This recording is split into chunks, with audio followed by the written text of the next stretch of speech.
If you like the channel and want to see more videos like this, check out the links in the description below.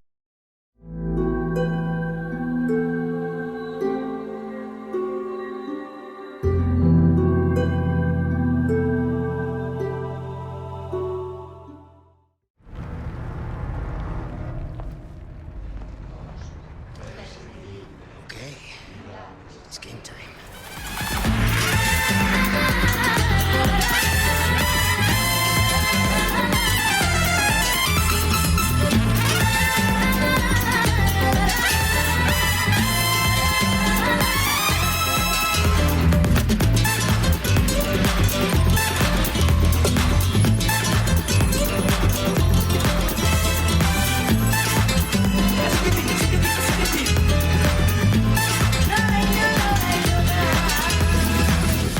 Resident Evil 4 is one of the most important games ever made. If any of your all-time favorites are a third-person shooter, then you can most likely thank this game for creating the blueprint for how this genre has mostly stuck to since its release. To say the pressure to not screw up a remake of one of the most beloved, influential, and respected games ever was immense is probably on the same level NASA felt when shooting off a rocket after the Challenger. Like with Square Enix remaking Final Fantasy VII, another game of this pedigree, if either of them were to mess this up, no one was ever going to let them live this down. For full disclosure and transparency, before we get any further into this review, I was able to get a free copy of this game from Capcom through my MCN for this video. Without the free copy, I would not have been able to do this review because there are simply too many games to cover and my wallet cannot keep up. This also resulted in me running into what I and Capcom thought was a pretty damning bug unique to me. The game was missing most of its sound effects and cutscenes and even in gameplay at some points.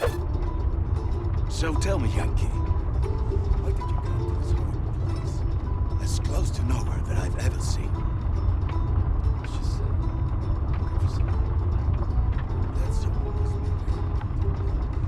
Until I figured out the actual cause and rewrote this section of the video, I did not know what Hunnigan sounded like because not a single line of her dialogue played during my entire runtime.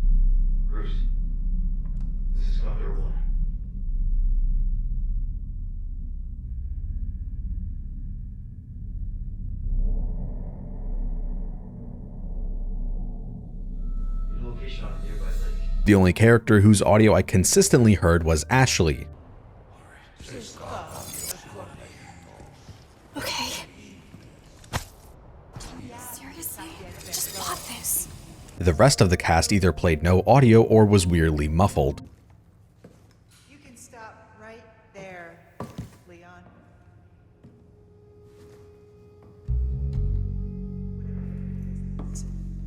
Would you?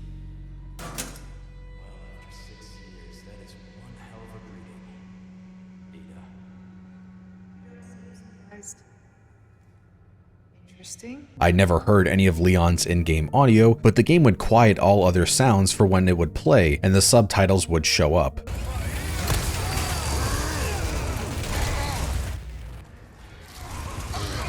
Because I ran into these issues, I actually had a back and forth with Capcom and we tried to figure out the cause of this bug and how to push a fix for it. Hopefully the fact that this video is super late doesn't burn my bridge with them. Sorry Capcom, I'm really sorry. I'll make it up to you when I suck Dragon's Dogma 2 bone dry. This is the first time I've ever actually had an interaction with a big developer and having a back and forth with them and having them ask me questions to try and narrow down the bugs, which was a super cool experience and showed me that they actually cared and wanted to get this fixed. They even offered me a code for another version of this game, but I turned it down. So after extensive testing, trying fixes seen online, and suggestions from Capcom, nothing was working and we were completely stumped. Finally, I figured it out and it turns out it was either the port of my HDMI splitter or the splitter itself. After marinating on it for a bit, I'm starting to believe that the PlayStation 5 and by extension the PlayStation 4 have had some sort of update that has changed the audio interface and how they interact with HDMI splitters, or at least my splitter specifically. The reason I think this is I've recorded games played on both of these consoles in the past, no problem, but only recently I started having these issues with multiple games, without anything having changed in my setup other than the fact that the consoles have had updates. Like, here is what it sounded like when I went to record God of War 2018 footage for my action game design video that I ended up putting on the back burner. Close your heart to it. On our journey, you will be attacked. Creature. Close your heart. Do not allow yourself to feel for them. They will not feel for you.